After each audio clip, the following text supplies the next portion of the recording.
त्वमेव माता च पिता त्वमेव बन्धुश्च सखा त्वमेव विद्या द्रविणं त्वमेव सर्वं मम देव अज्ञानतिमिरान्धस्य ज्ञानाञ्जनशलाकया चक्षुरुन्मीलितं येन तस्मै श्रीगुरुवे नमः। आप सभी सुधीजनों, विद्वान एवं विदुषी नर नारियों को सादर जय गुरुदेव, जय श्री राधे कृष्ण। विगत दिवसों में मैंने आपसे गीता के अध्याय 1 से लेकर के गीता के अध्याय 9 तक की चर्चाएं किया और उसमें प्रमुख रूप से कौन कौन मुख्य बिंदु हैं उनको लेते हुए और उसमें जो दार्शनिक आइडियाज़, जो फिलॉसफिकल आइडियाज़ थे, उसको मैंने आपके सम्मुख हाईलाइट करने का प्रयास किया था। और अन्य धर्मों में भी क्या गीता के जो भाव हैं उससे साम्य है, उसका भी चित्रण किया था। आज मैं आपको गीता के अध्याय 10 की ओर लेकर के चलना चाह रहा हूँ, जिसको विभूति योग कहा जाता है। इस अध्याय में अवगाहन करने के पूर्व इस अध्याय से थोड़ा हम परिचय कर लेते हैं कि ये अध्याय क्या कहना चाह रहा है, क्या बताना चाह रहा है, इसमें प्रमुख रूप से कौन कौन से बिंदु लिए गए हैं। क्या आपने कभी सोचा है कि इस दुनिया में सूरज सबसे तेज क्यों है? हिमालय सबसे ऊंचा क्यों है?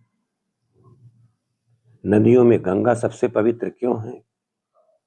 आज हम भगवान श्री कृष्ण के मुख से ऐसे ही प्रश्नों का जवाब प्राप्त करेंगे, जिसमें भगवान श्री कृष्ण अर्जुन को बता रहे हैं 10 विभूतियां। अध्याय 10 जो है, इसमें भगवान प्रमुख रूप से 3 बातें बताते हैं। पहली बात ये बताते हैं कि भगवान की महिमा। भगवान कहते हैं मैं कौन हूं? मैं इस सृष्टि का आदि अंत और मध्य सब हूं। दूसरी बात, विभूति ज्ञान।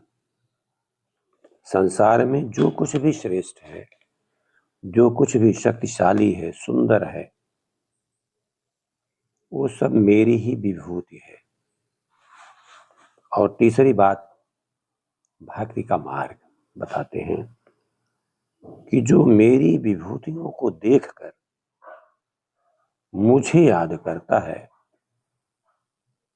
उसकी भक्ति पक्की हो जाती है, उस विचलित नहीं होता। यदि वो पहचान लिया विभूतियों को और उन विभूतियों को देख करके उन विभूतियों के अंदर मुझको देखता है, उसकी भक्ति पक्की हो जाती है, वो कभी डगमगाती नहीं। अर्जुन पूछते हैं, हे प्रभु अपनी विभूतियां बताइए। अर्जुन के प्रश्नों का उत्तर देते हुए भगवान श्री कृष्ण 10 उदाहरण देते हैं। भगवान कहते हैं, पहली बात कहते हैं, आदित्यों में विष्णु हूं, यानी देवताओं में सबसे श्रेष्ठ। दूसरा, ज्योतिषियों में सूर्य हूं, यानी रोशनी देने वाला हूं। तीसरा, मरुतों में मरीचि हूं, यानी वायुदेव। चौथा, नक्षत्रों में चंद्रमा हूं, यानी मन को शांति देने वाला। पांचवा, वेदों में सामवेद हूं, यानी सबसे मधुर हूं। छठवां, देवताओं में इंद्र हूं, यानी राजा। सातवां, पांडवों में अर्जुन हूं, यानी सर्वश्रेष्ठ योद्धा धनुर्धर। आठवां, नदियों में गंगा हूं, यानी सबको पवित्र करने वाली। नौवां, पर्वतों में सुमेर हूं, हिमालय हूं, यानी अचल हूं। और 10वां, ज्ञानियों में बृहस्पति हूं, यानी गुरु।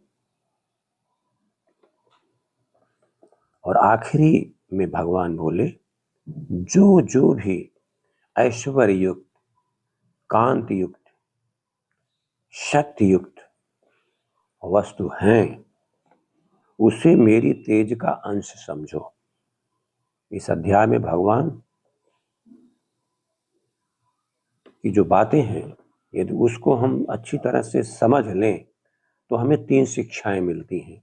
पहली, हर जगह भगवान को देखो, सूर्य, नदी, पर्वत, गुरु, सब में भगवान को देखो, सब भगवान के अंश हैं। दूसरी बात, घमंड मत करो, कोई भी श्रेष्ठता है हमारी नहीं है। हम कहते हैं हम ये किए ऐसा हुआ, ये कोई भी श्रेष्ठता हमारी नहीं है। वह सब जो श्रेष्ठता है वो भगवान की विभूति है। तीसरी चीज, भक्ति आसान हो जाती है। जब आप प्रकृति को देखेंगे तो तुरंत भगवान याद आएंगे। इस प्रकार गीता अध्याय 10 हमें सिखाता है, दुनिया को देखो, हर श्रेष्ठता में भगवान को पहचानो। इन्हीं शब्दों के साथ आज हमने गीता के अध्याय 10 के प्रमुख प्रतिपाद्य विषयों को आपके सम्मुख प्रस्तुत किया है। आप सभी लोगों को सादर जय गुरुदेव। आपका दिन मंगलमय हो। जय गुरुदेव। जय श्री राधे कृष्ण।